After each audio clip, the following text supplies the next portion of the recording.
赶，就提前了1分钟坐上了火车。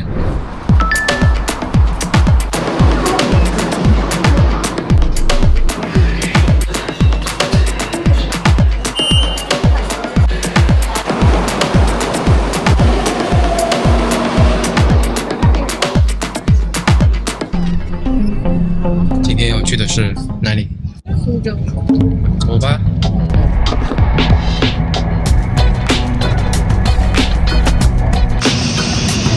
嗨，今天去苏州就是要吃。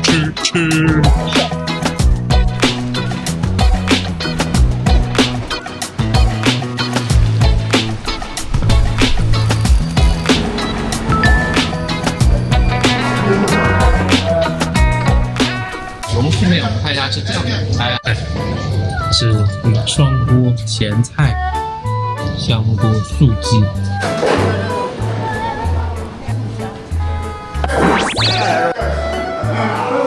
大家看这个，这是焖肉加上荷包蛋的一碗苏式汤面，它这个汤是红汤啊。来看一下这个焖肉有多大哦，一拿就断下来了。这大概有12厘米乘15厘米吧，不，12厘米10厘米。这还只是一半啊！还有这么多这样的，吃吧。这家面店的特色就是它都是很细很极细面，龙须面，因为我爱吃细面，我就带你们来这家了。然后你看，我们今天是最后的3块焖肉，它早上卖的最好的最快的，只有最后几块了啊！现在是早上9点48分。焖肉就是要把这个肉焖在面里面，让这个热度啊，把焖肉面里面的猪油慢慢的焖出来，对吧？就从小吃到大。上海一份30块，真的？不知道。焖肉面，这种高级的一大块肉的。但我很少见过这种这么厚这么大一块。小时候在上海吃的这个苏式焖肉面，好像都没有那么大一块肉。同样价位的看不到肉，更高价位的没那么好吃。让人超满足。面汤也很好吃。我也知道喝汤很不文雅，但在这么好喝的汤面前不喝不行。这是不是肉汤？感觉是的。哦，这个是在上海也吃不到的体验啊。这么厚的焖肉，这么大一块，我估计大概要有300克以上。一个荷包蛋，这样一碗苏式汤面，猜多少钱？猜看，14块人民币，8马币哟。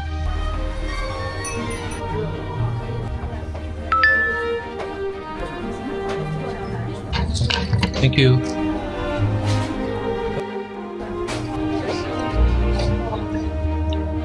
花香味很浓郁啊。再到更酷一点了，这个是蒸汽朋克风。可以拍一下。可以，这是我的车吧？好，你的车。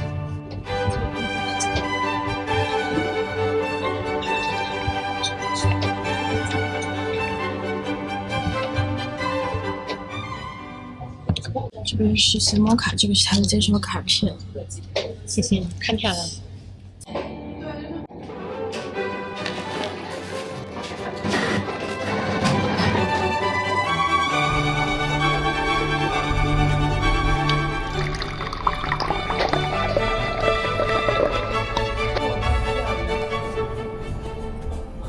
您的茶。哎呀，你看，这里是苏州，还是这个咖啡馆的门口啊，这坐着特别的放松，是吧？有很多好东西，是吧？有哪些好东西？你告诉我们一下，我们大概知道什么品牌是干嘛的，有怎么样的历史，大概是。苏州就吃的好东西。哪些啊？说说看。苏州的面，东吴。然后我今天早上吃的这家老石头，然后还有很多就是苏州满大街的店，那个你会发现连锁的不是那么的多。哦，对，都是好东西，然后也有一定的历史，有一点像大麻那样，但它不是说我好东西我就变成连锁，甚至于走出去的，到你们上海啊，到内陆，到海外去开的满大街都是。对啊，还有那个高团，那个是啊，高团是一类。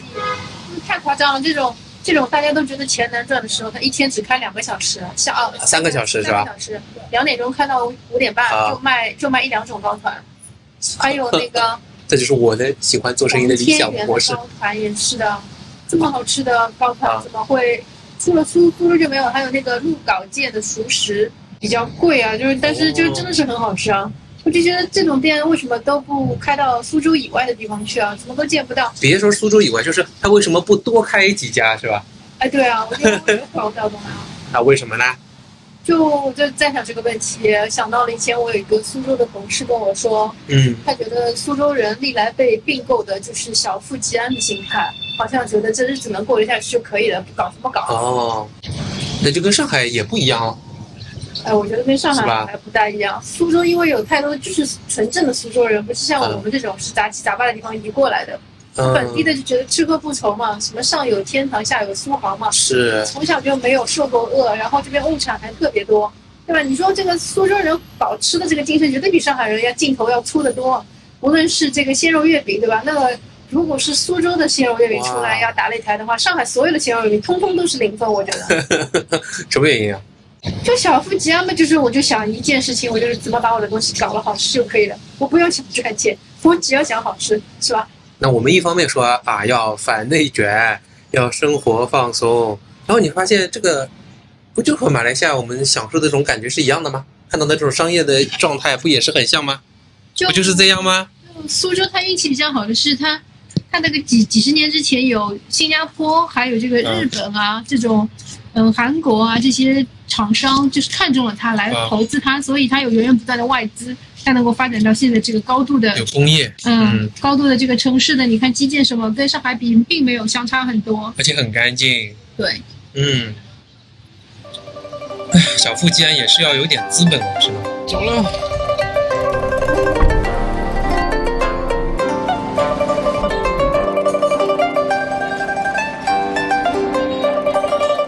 黄包车是吧？多少钱1个小时啊？3个1个。这里是山塘街，说实话，长这么大我没有来过。没来过。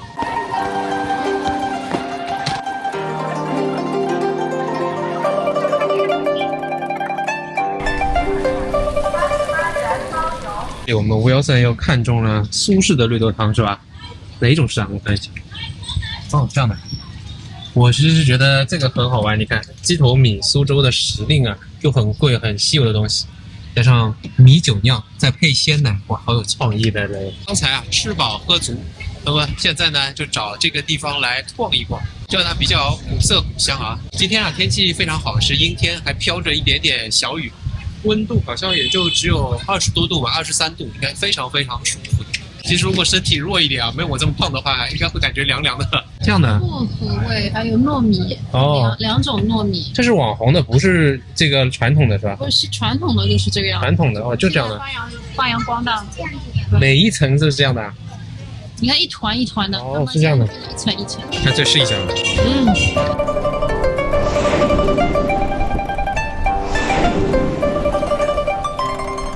你看抱着游客的心态还很有趣啊！这里是很摩登的、很现代的，然后看这里呢是一些老式的房子，至少样式是这样的。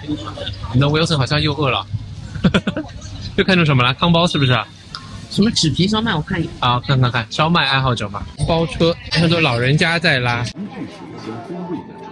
黄包车的安哥说是晚上来比较好，这看灯光啊。那么带来的话，我觉得可以晚上来。这个古朴和现代的建筑亮起灯光，应该是很美的。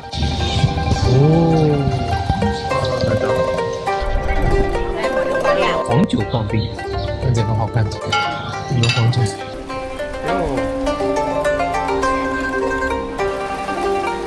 大家还是很热情的，很有那种卡哇伊 productivity。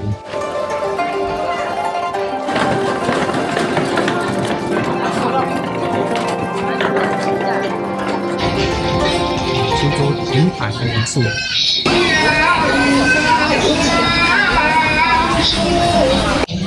刚才是很闹的啊，我们来一个静的地方，这个商会博物馆就在这样一个很美的院子里，这样的，中间是天井吧，上面是阳光，天人合一。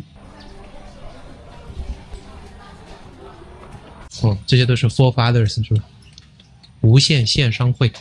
苏州是春秋时期就是吴国的都城。1905年商务总会，这是苏州以前的老物件吗？其实我们小时候都有这种，就是我们小时候用铁饭盒、收音机、台灯、电话机、吸尘器。上次 Andy 跟 Gray 在那边抱怨说，这种电话机很反人性，打999报警电话。他说这个如果出人命的话，按349的话，等好久才弹回来，才来拨第二下，人都死了怎么办？看这个苏式火锅，哎，看这里是居民住的屋子，漫画3分钟。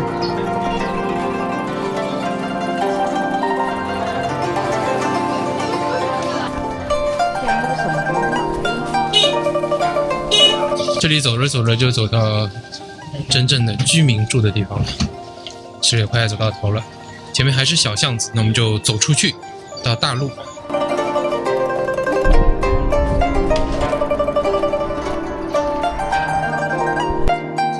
看这个大宅子，很气势恢宏，看看了解一下。东齐会馆，什么历史呢？哦，顺治年间就建了，雕刻保存完好哦，但没有说是哪一家的。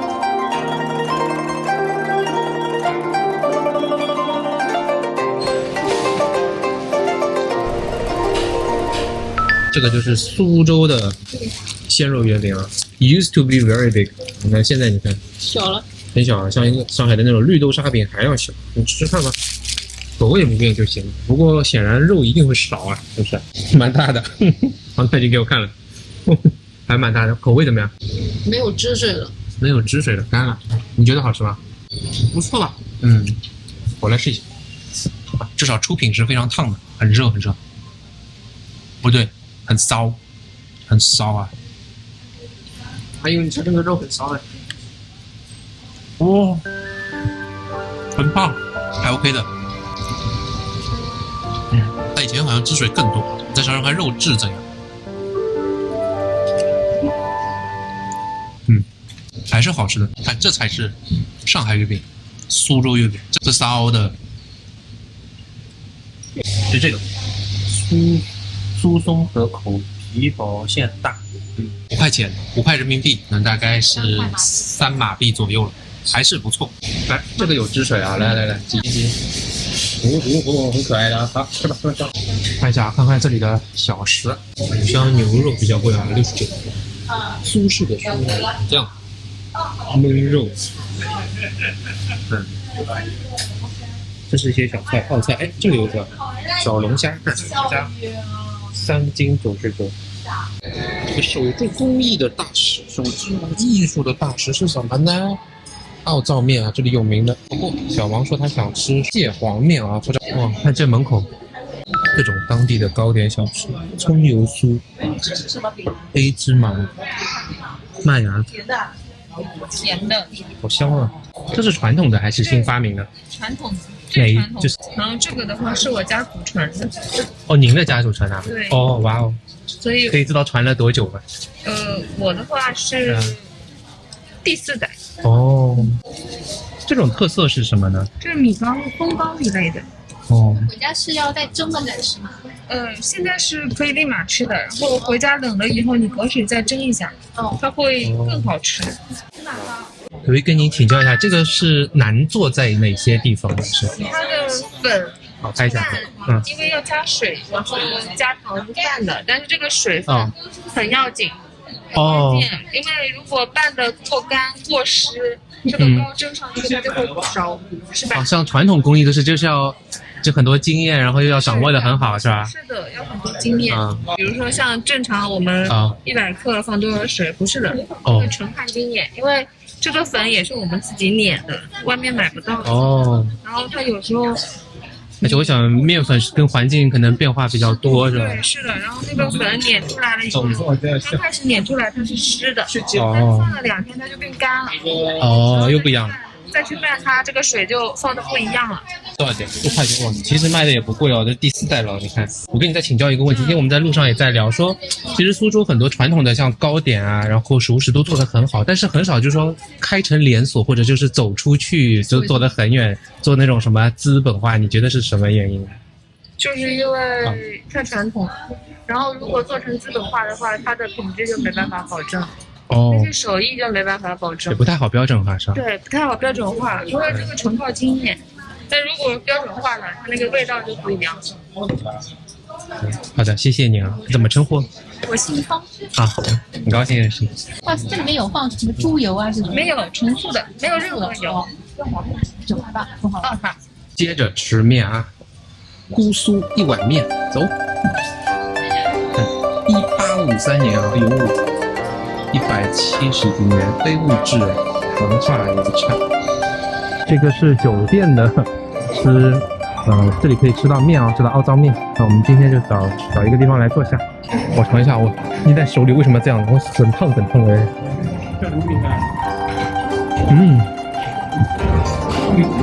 真的有玫瑰的香气哦，哇！因为都是真材实料的话，很赞，值得称赞啊！这种精神，这种好味好料，就不太方便。来尝一下这个，我再来试一下这个桂花的啊，这个已经没这么烫。里面还有馅呢啊！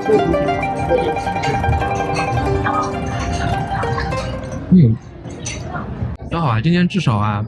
从人家第4代传人身上了解到一点，苏州的东西做得好，为什么走不远？我问了，因为是好料，然后呢好味，而且这个工艺本身是有难度，很难标准化，所以呢就走不远。那有人讲嘛，多快好省不可兼得，你可能随便可以吃到的，可能就没这么好吃了，对吧？再说一下，多快好快成立的目的，好味好料好方便，就是要挑战到处都能看到的东西不好吃，不用好的原料，我们就是要挑战这一点。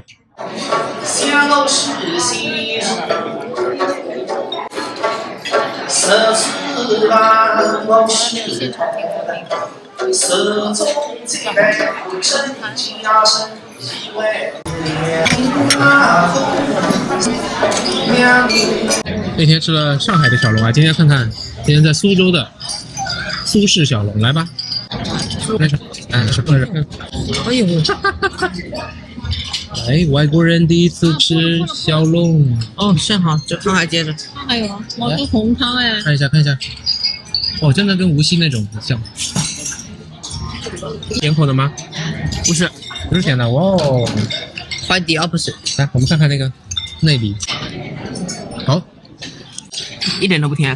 好嘞，就跟着这个一起来的是吧？啊，哇哦，看一下。小黄鸭，啊，蟹醋来，面最关键的是这个，看，这个一碗是什么？蟹粉哦，要快点。尝一口。变成眉毛掉了啊！动作快点倒下去啊！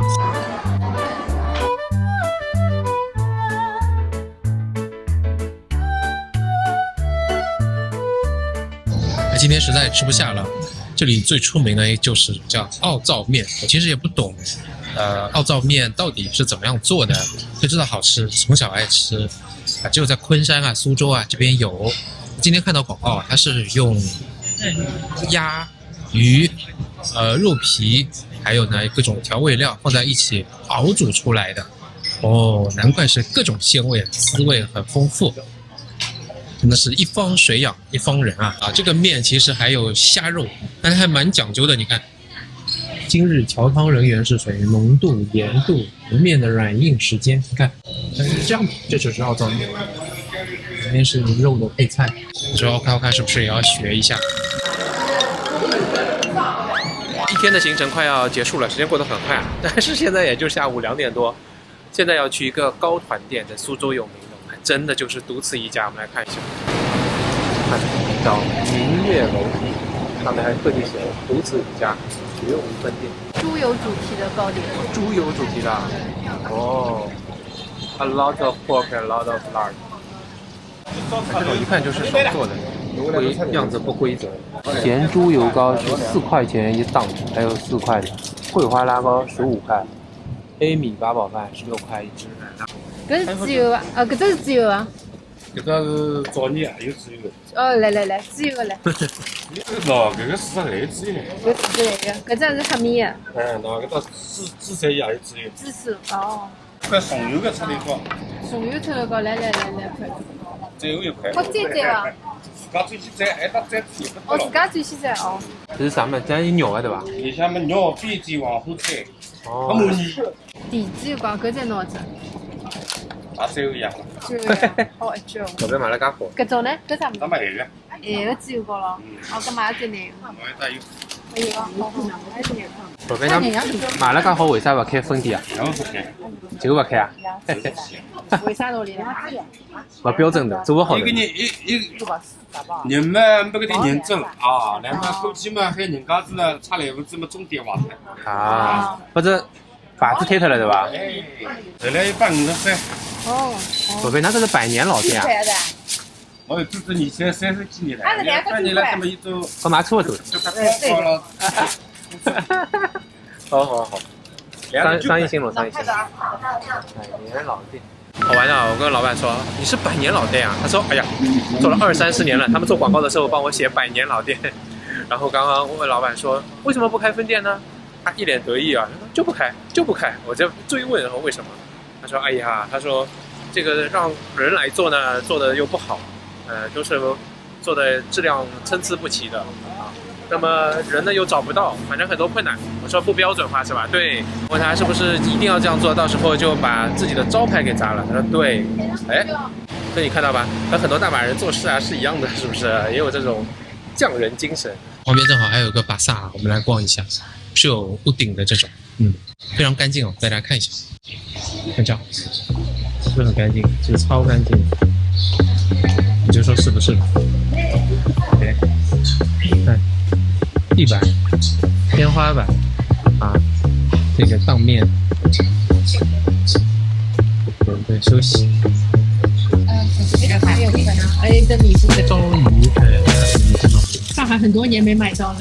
只有苏州有啊。以前是上海的那种菜场里的苏州方便菜店有的，我有。后来我就一直没找到。阿姨帮我再掏着点点哈，不缺它。哦，谢谢阿姨。腊肠。那我觉得。有个叫南丰肉的咸肉，就是比较嫩的这个火腿，放的时间不是那么久。Young ham， 南北货就是各种杂货。看一下，朋友，看这个老板这里菜好多呀。老板你好，太好了，拍一下菜啊，新鲜的是吧？啊。很新鲜啊，很新鲜。菜现在都是老板，这个菜场为什么感觉很干净？我们也第一次来。干净的。我们这里啊，就这么干净。就这边是吧？其他好像不是。干净也不好啊？为什么了？来的人少。来人少，人家都以为太干净的会贵。对。其实呢？其实不贵呀，外边一样啊。他就是心里就其实反正啊，这倒是。农贸市场就农贸市场，好像以前还有脏兮兮，人家这儿进去人多。你像凤门那个地方脏的要死，他人倒多。这倒也对。我们这个地方就太干净，人家不敢来，因为这起了反作用。好了，那祝你生意兴隆啊！好，再见。原来这个叫京师市集，看这是检验检疫啊，合格，然后每天的合格率、交易笔数，看这个价格吧，多少钱？当然每个人买了多少都有。看来高团是很难传承啊！看这个也是全国绝无其他分号，独此一家。2点钟到售完为止，再买一些高团。四海来苏皆是客，有缘在苏来相识。油尽姑苏风光好，细品城中招娣高。只有这4种糕。后来招娣糕只有这4种糕。最低消费7、8两左右，整块糕的1/1。差不多，对1/1。好，谢谢。烟雨江南啊，苏州之行啊，1日行快要结束了。总结一下，先说一点，等下上车了就不能说了。就是这里的出租车司机、网约车司机啊，就感觉态度都不太好，这个驾驶习惯也不太好，开在中间，按喇叭、变速，这个乱超，这个火气也很大 ，Road Ranger 很大了。20几分钟哦，就已经从苏州到上海了，这高铁还是蛮快的。刚刚讲了第一个印象，第二个印象就整个苏州啊，我们觉得像包子啊、糕点啊、面啊、什么饼啊，这些就很多，真的是把面粉都玩到家了。那第3个呢，就它的传统还是在那里保留得很好，像音乐对吧，平台建筑古城墙也都在。然后呢，第4点，它把这些呢都变成一种生命力的，往往变成一些文创的、好玩的、有趣的、新鲜的。我们在逛街的时候，在路边、在店内都可以感受得到。第5个感受呢，其实苏州的物价就有点像吉隆坡和雪兰莪之间的关系，这还是要平了不少哎。我感觉打个7折是要的。总体生活水平来说，在质量并不差的情况下，甚至于有可能还会更好。它的物价比较便宜，感觉整个苏州模式还是很放松的。